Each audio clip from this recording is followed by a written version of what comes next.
Welcome दोस्तों, आपका स्वागत है हमारे चैनल पे नितिन गोयल के साथ। और मैं हूं आपके साथ एक छोटा टॉपिक दोबारा लेकर आया हूं। और आज हमारे कुछ स्टूडेंट्स हैं जो कभी कभी मुझसे पूछते हैं कि सर ये फाइनेंशियल मैनेजमेंट को ओवरव्यू क्या है। आप भी सोच रहे हो कि अकाउंटिंग पढ़ाते पढ़ते फाइनेंशियल मैनेजमेंट। मैंने आपको बोला है कि मैं हर चीज़ पढ़ाऊँगा जितना मुझे आता है, चाहे वो फाइनेंशियल अकाउंटिंग हो, चाहे फाइनेंशियल मैनेजमेंट हो, चाहे कॉस्ट अकाउंटिंग हो, चाहे अकाउंटिंग फॉर हायर स्टडीज़ हो, कुछ भी हो, जितना मुझे आता है मैं सारा इस चैनल पर डालते चला जाऊँगा।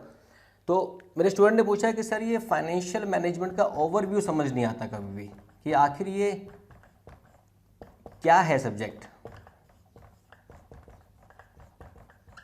हमने कहा एज ए स्टूडेंट ये क्वेश्चन बिल्कुल सही है आपका कि फाइनेंशियल मैनेजमेंट का ओवरव्यू क्या है, हम पढ़ते क्यों हैं ये।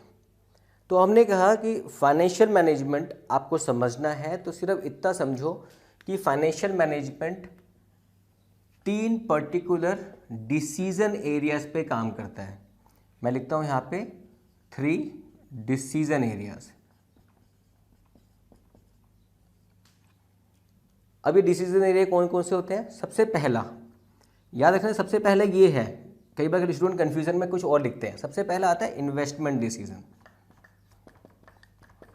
अगर ये आपको समझ में आ गया ना पार्ट, तो आपकी फाइनेंशियल मैनेजमेंट की लर्निंग बड़ी इंटरेस्टिंग हो जाएगी। दूसरा होता है फाइनेंसिंग डिसीजन और तीसरा होता है डिविडेंड डिसीजन।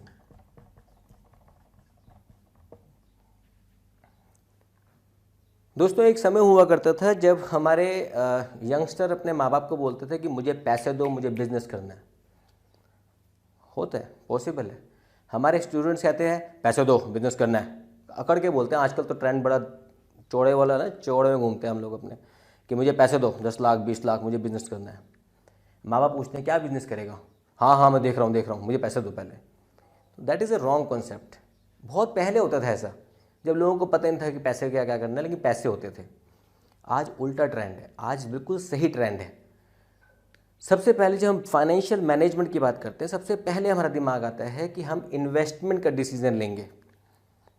अब इन्वेस्टमेंट का मतलब है कि पहले ये देखेंगे कि पैसा लगाना कहाँ पर है, कि क्या क्या प्रोजेक्ट है मार्केट में अवेलेबल, कहाँ कहाँ हम अपॉर्चुनिटीज़ हैं, हम पैसा लगा सकते हैं। अकॉर्डिंग टू द प्रोजेक्ट हम डिसाइड करते हैं कितना पैसा चाहिए। उल्टा नहीं कर रहे हम जो पहले करते थे, पैसे दो कहाँ लगाऊंगा देखूंगा। पहले ही बताएंगे ये प्रोजेक्ट है, इसलिए बोलते हैं प्रपोजल्स। इसीलिए बड़ी बड़ी कंपनी स्टार्टअप से कहती है प्रपोजल दो। तो पहले आप प्रपोजल देते हो, फिर पैसा मिलता है। ठीक है। तो इन्वेस्टमेंट डिसीजन के अंदर हमारे पास 2 तरह के डिसीजन होते हैं जो हम लेते हैं। एक लॉन्ग टर्म और एक शॉर्ट टर्म। याद रखना, बड़ी बड़ी कंपनीज के लिए फाइनेंशियल मैनेजमेंट पढ़ते हैं हम, अपनी जेब पॉकेट मनी के हिसाब से नहीं चलते हम। लॉन्ग टर्म का मतलब क्या हुआ कि हम बड़े बड़े प्रोजेक्ट को डिस्कस करेंगे कि मुझे गाड़ी खरीदनी है बड़ी, तो कौन सी गाड़ी खरीदूँ? एक गाड़ी तो नहीं है ना। We will evaluate all its performance, कितना सीसी का इंजन है, कितनी ड्यूरेबिलिटी है, कितनी वारंटी गारंटी, स्पेयर पार्ट्स, सब चीज़ें आप चेक करोगे, तो आप लॉन्ग टर्म के डिसीजन लोगे। शॉर्ट टर्म का मतलब पेट्रोल कितना डलेगा हर बार। मतलब इट्स लाइक कि आपने हाथी खरीदना है तो हाथी को पालना भी तो पड़ेगा। ठीक है। तो ये सब लॉन्ग टर्म और शॉर्ट टर्म का मिक्स मैच चलता है। लेकिन फाइनेंशियल मैनेजमेंट में कैसे बोलते हैं, लॉन्ग टर्म डिसीजन को चेक करने के लिए हम एक टूल टेक्निक यूज़ करते हैं। अब आप थोड़ा सा कोरिलेट करना, उसका नाम होता है कैपिटल बजटिंग।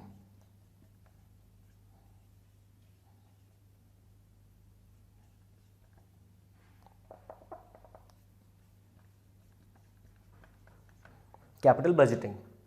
और शॉर्ट टर्म के अंदर क्या क्या आता है? Working capital management.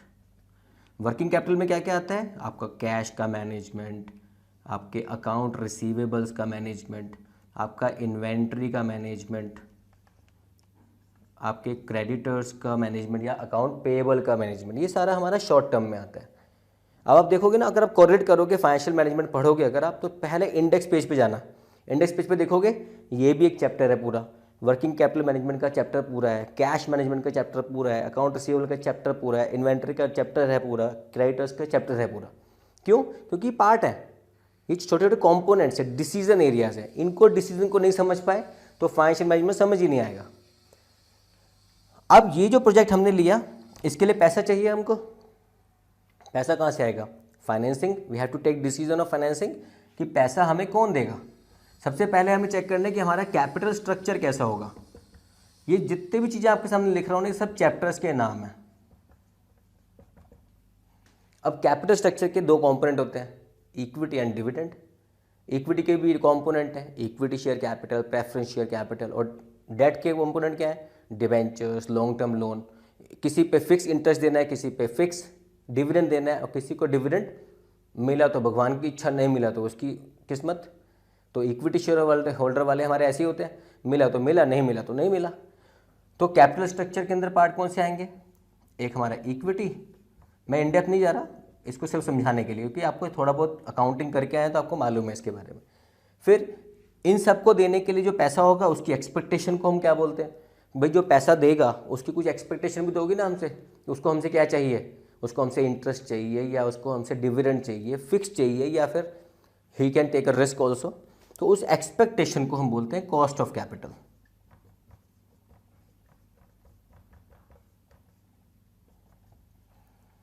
तो कॉस्ट ऑफ कैपिटल, अभी मैं आपको सिर्फ जनरल चीज़ बता रहा हूँ, क्योंकि बुक्स अगर आपने पढ़ी हैं, अगर नहीं पढ़ी तो आपके लिए अच्छी बात है, पढ़ी हुई है तो आप कोरिलेट करोगे। ऐसे नाम आएंगे वहाँ पे, KP, KE, KD, WACC, ये सब मैं अलग अलग समझो, ठीक है, मैं कोई मिक्स मैच नहीं कर रहा। ये सब नाम जार्गन्स हैं, KR, cost of retain earnings, like ये सब नाम आते हैं। ये सब जो नाम है ना, ये सब इसमें पढ़ते हो कॉस्ट ऑफ कैपिटल में। ये हमारी एक्सपेक्टेशन होती है, अगर इससे कम हमें रिटर्न मिलता है इन प्रोजेक्ट्स में तो हम उसको हाथ नहीं लगाते, अगर इससे ज़्यादा मिलता है या उतना मिलता है तो हम सोचते हैं उसके बारे में। इसी भी बहुत सारी टेक्निक्स हैं इसके भी, आपने पढ़ा होगा ना, ARR, IRR, NPV, ये सब चीज़ें इसमें पढ़ते हैं, वो बाद में नेक्स्ट टॉपिक्स में कवर करूँगा। फिर डिविडेंड डिसीजन, इसमें कोई टेंशन नहीं होती, या तो हम कितना तो हम रिटेन करेंगे और कितना हम डिस्ट्रीब्यूट करेंगे, ये दो डिसीजन चलते हैं इसमें। तो आपने कभी सुना होगा DPS, ये कोई स्कूल का नाम नहीं है, इसको बोलते हैं डिविडेंड पर शेयर, कितना आपने पे किया। ठीक है दोस्तों, तो अगर आप इसको 3 डिसीजन एरियाज फाइनेंशियल मैनेजमेंट के समझते हो, इन्वेस्टमेंट डिसीजन, फाइनेंसिंग और डिविडेंड, तो यही आपका सिलेबस होता है, और इसी को आपको कवर करना होता है पूरी फाइनेंशियल मैनेजमेंट की पतली से पतली बुक से लेके मोटी से मोटी बुक में। तो आपकी छोटी छोटी बुक हो चाहे बड़ी बुक हो, टारगेट यही है।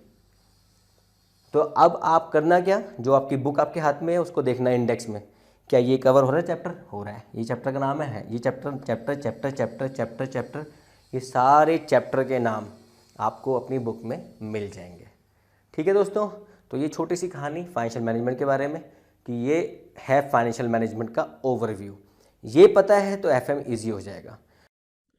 तो दोस्तों जो अभी आपको मैंने समझाया पूरा का पूरा, एक तरह से अगर आप देखेंगे तो BCom हो चाहे MBA हो चाहे MCom हो, आप किसी का भी सिलेबस उठा लो फाइनेंशियल मैनेजमेंट का स्पेसिफिकली, जब आप फंडामेंटल्स की बात करेंगे तो देखो टॉपिक के नाम है, ये BCom की बुक है, दिल्ली यूनिवर्सिटी की BCom की बुक है, जिसमें आपके पास फाइनेंशियल मैनेजमेंट आता है पेपर नंबर 16 के नाम पे। इसमें देखिए सिलेबस देखो, जो मैंने अब तक आपको पढ़ाया है वो सारा कुछ सेम है।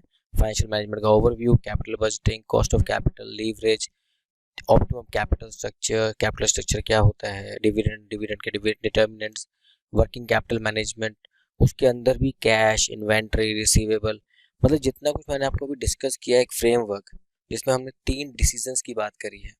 उन 3 डिसीजंस को दिमाग में रख के ही पूरा सिलेबस फाइनेंशियल मैनेजमेंट का बनता है, चाहे वो कोई भी बुक क्यों ना हो, मोटी से मोटी बुक, पतली से पतली बुक, जैसे मर्जी हो, इन्हीं के आसपास घूमने की जो डिसीजन एरिया आपको मैंने बताए हैं।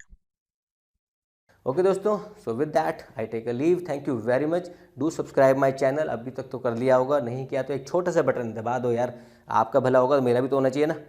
ठीक है, तो ये सब चीज़ें आप पढ़ो, अच्छे से काम करो। All the very best. मैं आपका साथ नितिन गोयल हमेशा रहूँगा, जब तक यूट्यूब चलता रहेगा, जब तक मैं चलता रहूँगा।